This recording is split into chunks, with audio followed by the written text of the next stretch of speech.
কোথায়?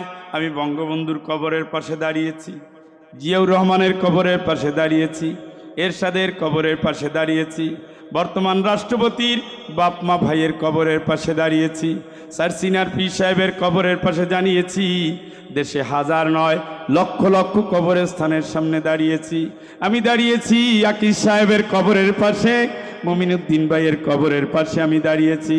আমি দাঁড়িয়েছি জহিরুল হকের কবরের পাশে, যাদের কথায় দেশ উঠত আর বসত, যাদের টাকায় দেশের অর্থনীতির চাকা সমৃদ্ধ হতো, যারা ঘোষণা দিয়ে দিলে রাস্তাঘাটের গাড়ি বন্ধ, যারা বললে লক্ষ কোটি মানুষের জীবন চলে যায় এই দুনিয়ার কাতারে কাতারে মরণের দিকে, অজাত সাকরাতুল মাউত বিল হক, সত্যই মরণ, সত্যই মরণ, সত্যই মরণ, আসবে আসবে আসবে, অপেক্ষা করো, অপেক্ষা বেশি বাকি নাই।